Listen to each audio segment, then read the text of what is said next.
السلام علیکم ورحمۃ اللہ وبرکاتہ۔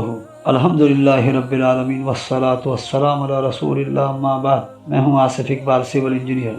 آپ اس وقت سن رہے ہیں ہمارے چینل شمع رسالت کی جانب سے خاتون اسلام۔ اس کتاب کے رائٹر ہیں مقتدی احسن یاسین اظہری۔ عصر حاضر کا ایک زندہ موضوع جس کی ہم آج پہلی ایپیسوڈ آپ کے لیے پیش کر رہے ہیں۔ جدید دور میں جب اسلامی دنیا کا مغربی تہذیب و تمدن سے واسطہ پڑا تو بہت سے نئے مسائل پیدا ہوئے جن میں عورتوں کے مسئلہ کو زیادہ اہمیت حاصل ہوئی۔ سماجی مصلحین نے اس پہلو پر غیر معمولی توجہ دی کیونکہ پچھلی چند صدیوں میں جب اسلامی ممالک زوال و انحطاط کے دور سے گزر رہے تھے، عورتوں کی معاشرتی حیثیت اور ان کے حقوق کو تقریباً نظر انداز کر دیا گیا تھا، جس کے نتیجہ میں عورت معاشرہ اور قوم کی ترقی سے بے تعلق ہو گئی تھی۔ جدید دور میں جب مسلم مفکرین نے اصلاح نسواں کے لیے قدم اٹھایا تو ان میں دو گروہ پیدا ہو گئے۔ ایک گروہ کا خیال یہ ہے کہ عورتوں کی اصلاح کے سلسلہ میں اسلامی تعلیمات کی پیروی کرتے ہوئے دیگر اقوام کے تجربوں سے فائدہ اٹھایا جائے تاکہ اسلامی حیثیت سے عورت اپنی خصوصیات کو باقی رکھتے ہوئے معاشرے اور قوم کی ترقی میں اپنا کردار ادا کر سکے۔ یہ فیصلہ اسلامی تعلیمات اور عورتوں کے بارے میں اسلام کے اصلاحی موقف کے مطالعہ پر مبنی ہے۔ دوسرا گروہ ان لوگوں کا ہے جو مغربی تہذیب کے قائل اور مغربی معاشرہ میں عورتوں کی حیثیت سے مطمئن ہیں۔ مشرقی ممالک میں عورتوں کی اصلاح کے لیے یہ لوگ مغربی فارمولے کو نافذ کرنے کے لیے کوشاں ہیں۔ ان دونوں گروہوں کے علاوہ کچھ لوگ ایسے بھی ہیں جو عورتوں کی موجودہ حالت پر مطمئن ہیں اور ان کی اصلاح کے لیے کسی طرح کی کوشش کے مخالف ہیں۔ ان لوگوں کو اصل میں یہ اندازہ نہیں کہ اگر مسلم معاشرہ میں عورتوں کو ان کی موجودہ حالت پر برقرار رکھا جائے تو اس کے کیا نتائج پیدا ہوں گے۔ ڈاکٹر احمد شبلی کی نظر میں اسلام میں عورت کے حقوق و واجبات کا موضوع قابل بحث نہیں، کیونکہ اسلام نے عورتوں کو جو بلند مقام عطا کیا ہے اور معاشرہ میں انہیں جو ممتاز حیثیت دی ہے، اسے اسلامی تعلیمات و قوانین سے واقفیت رکھنے والا ہر شخص بخوبی جانتا ہے، اور اس کے بعد پھر کسی طرح کے اعتراض یا شبہ کی گنجائش باقی نہیں رہتی۔ لیکن اس کے باوجود اکثر لوگ اس موضوع پر اس لیے قدم اٹھاتے ہیں کہ ان کے سامنے دور انحطاط کی مسلم خواتین اور ان کی معاشرتی حیثیت کا نقشہ ہوتا ہے۔ اس موقع پر چند امور قابل غور ہیں۔ اول یہ کہ اسلامی ممالک پر سامراجیوں کے تسلط کے بعد عام طور پر مسلمان اسلام سے دور ہو گئے۔ اس انحطاط کا اثر مردوں کی طرح عورتوں پر بھی پڑا۔ تنہا مردوں ہی کے حالات خراب نہیں ہوئے، لیکن مخالفین نے صرف عورتوں کی حالات کی خرابی کو اچھالا اور اس سے یہ نتیجہ نکالا کہ اسلام کی تعلیمات ناقص اور مضر ہیں، نعوذ باللہ من ذالک۔ دوم یہ کہ سامراجیوں نے مسلم ممالک میں ایسے معاشرتی نظام اور رسم و رواج کو فروغ دیا جس سے اسلام کو بدنام کرنے میں انہیں آسانی ہوئی۔ سوم یہ کہ عالم اسلام کی آزادی و بیداری کے بعد ترقی کے میدان میں مرد آگے رہے، تعلیم و ترقی میں عورتوں کا حصہ ان سے کم رہا اور اس طرح عورتوں کی مظلومیت کی افسانہ کو رنگین بنانے میں سہولت ہوئی۔ مگر موجودہ حالات میں یقین ہے کہ مفکرین عورتوں کے بارے میں اسلام کے موقف کو زیر بحث نہیں لائیں گے، بلکہ دیگر علمی حقائق کی طرح اس حقیقت کو بھی تسلیم کریں گے کہ اسلام نے دیگر تمام مذاہب و قوانین سے کہیں بہتر طور پر اس مسئلہ کو حل کیا ہے، اور آج سے 1400 سال پہلے ہی اس نے عورتوں کو وہ حقوق عطا کر دیے جنہیں عورتوں نے اب جا کر حاصل کیا ہے یا ابھی ان کے حصول کے لیے سرگرم عمل ہیں۔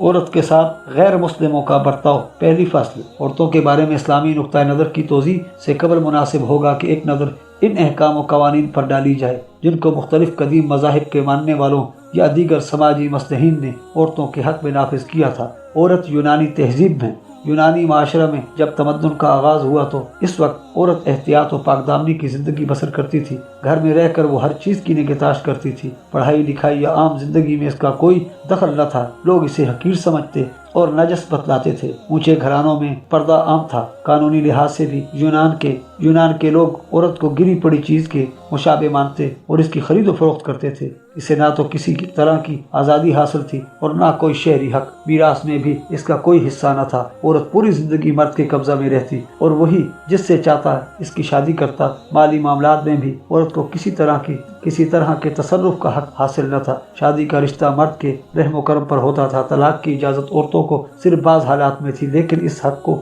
حاصل کرنے میں بھی انہیں بہت دشواری تھی۔ عورت طلاق حاصل کرنے کے لیے اگر عدالت کا رخ کرتی تو شوہر راستہ میں اسے کہیں پکڑ لیتا اور پھر گھر میں ڈال دیتا تھا۔ اسپارٹا میں عورتوں کو کچھ زیادہ شہری حقوق حاصل تھے، میراث سے بھی حصہ ملتا تھا اور اسی طرح اسے معاملہ کرنے کا بھی اہل سمجھا جاتا تھا، لیکن اس رعایت کا سبب عورت سے ہمدردی کا جذبہ نہ تھا، بلکہ شہر کی جنگی صورتحال ایسی تھی کہ مرد ہمیشہ میدان جنگ میں رہتے تھے اور عورتیں گھر پر۔ ایسی صورت میں عورتوں کو معاملات کا حق دینا ضروری تھا۔ گھریلو ضروریات کی تکمیل کے لیے عورت باہر نکلتی تھی۔ اس طرح اینتھس اور یونان کے دوسرے شہروں کے مقابلہ میں اسے زیادہ آزادی حاصل تھی، لیکن تعجب انگیز امر یہ ہے کہ ارسطو اسپارٹا کے باشندوں کے اس رویہ کا شاکی تھا۔ اس کا خیال تھا کہ اہل اسپارٹا کے زوال کا سبب عورتوں کے حقوق کا اعتراف اور ان کی آزادی ہے۔ جب یونانی تمدن کے عروج کا وقت آیا تو عورت کے حالات میں تبدیلی آئی۔ معاشرہ میں مردوں کے ساتھ اس کا اختلاط ہوا، مجلسوں میں ایک ساتھ بیٹھنے کا رواج ہوا اور اس اختلاط کے نتیجہ میں بے حیائی بڑھنے لگی۔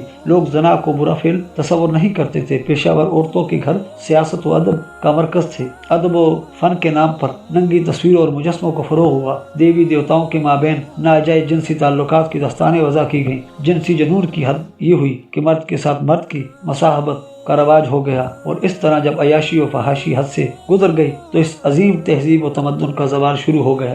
رومن تہذیب اور عورت۔ قدیم زمانے میں روم کے لوگ اس بات کے قائل تھے کہ باپ پر یہ ذمہ داری نہیں ہے کہ وہ اولاد کو خاندان کے ساتھ رکھے۔ یہ اولاد خواہ لڑکی ہو یا لڑکا، پیدائش کے بعد بچے کو باپ کے قدموں پر رکھا جاتا تھا۔ اگر باپ اسے اٹھا لیتا تو اس کا مطلب یہ تھا کہ بچہ خاندان کا فرد بن کر رہے گا، اور اگر وہ بچے کو نہ اٹھاتا تو پھر اس کا مطلب یہ تھا کہ خاندان میں اس بچے کا کوئی مقام نہیں۔ ایسی صورت میں بچے کو عام پرورشگاہ یا کسی عبادت خانہ میں رکھ دیا جاتا تھا، جہاں سے کوئی اٹھا لے جاتا یا بچہ وہیں پر مر جاتا تھا۔ خاندان کے سربراہ کو یہ حق بھی حاصل تھا کہ وہ جس غیر خاندانی شخص کو چاہے خاندان میں داخل کر لے اور جسے چاہے باہر کر دے۔ خاندان کے سربراہ کو اپنے بیٹے بیٹی، بیوی بہو اور پوتے پوتیوں پر بھی مکمل تسلط حاصل تھا۔ وہ ان میں سے کسی کو بھی بیچنے، شہر بدر کرنے، سزا دینے اور قتل کرنے کا اختیار رکھتا تھا۔ 6 صدی عیسوی میں مذکورہ قانون منسوخ ہوا اور یہ وضاحت کی گئی کہ باپ کو صرف تعلیبی کارروائی کا حق حاصل ہے۔ خاندان کے مالک ہی کو جملہ اموال کی ملکیت کا حق حاصل تھا،